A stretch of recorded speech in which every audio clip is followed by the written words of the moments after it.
آج میں اپنے دل کی بات کرنے جا رہا ہوں. یہ باتیں اگرچہ کڑوی ہے لیکن حقیقت یہ ہے، آج مولوی کا بیٹا مولوی بننا نہیں چاہتا، آج امام کا بیٹا امام بننا نہیں چاہتا. کیوں؟ اس لیے کہ انہوں نے دیکھا ہے کہ میرے باپ نے کس طرح غربت کی زندگی گزاری ہے.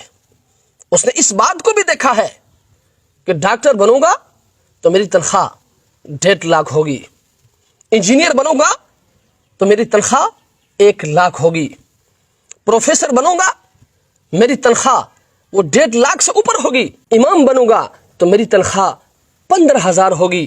آج مسجد میں اے سی لگ سکتی ہے، مسجد میں ٹائلیں لگ سکتی ہے، مسجد کے مینار اونچے اونچے بنائے جا سکتے ہیں، لیکن کمیٹی والوں سے کہہ دو کہ امام کی تنخواہ بڑھاؤ، ان کو موت آتی ہے.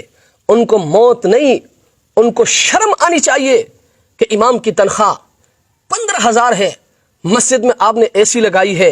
امام کی تنخواہ 15,000 ہے، مسجد میں آپ نے ٹائلیں لگائی ہے. امام کی تنخواہ 12,000 ہے، مسجد کے مینار آپ نے اونچے اونچے بنائے ہیں. میرے بھائی یہ زیادتی ہے. آج محتمم صاحب کہتا ہے اخلاص کے ساتھ کام کرو.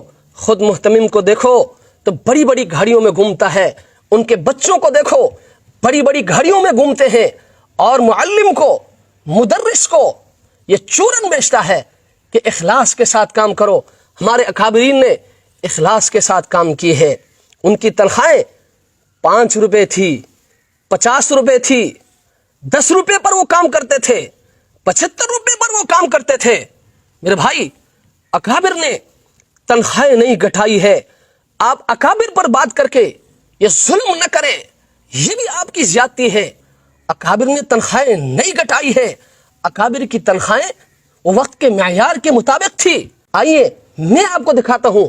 حضرت مولانا قاسم نانوتوی رحمۃ اللہ علیہ سوانح قاسمی کے مطابق آپ 10 روپے کے اجرت پر کام کیا کرتے تھے، اور اس وقت 10 روپے میں ایک بھینس خریدی جا سکتی تھی. آج کے حساب کے مطابق یہ تنخواہ تقریباً 1.5 لاکھ سے زائد بنتی ہے. آپ مجھے دکھائیں نا کوئی معلم ایسا ہے جس کی تنخواہ 1.5 لاکھ سے زیادہ ہو.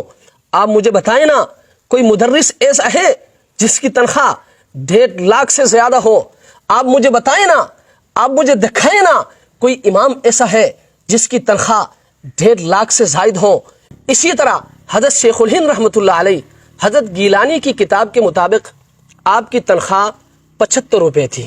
50 روپے میں آپ گھر چلاتے تھے اور 25 روپے آپ دارالعلوم کو واپس کرتے تھے، اور اس وقت 75 روپے میں ایک پلاٹ خریدا جاتا تھا.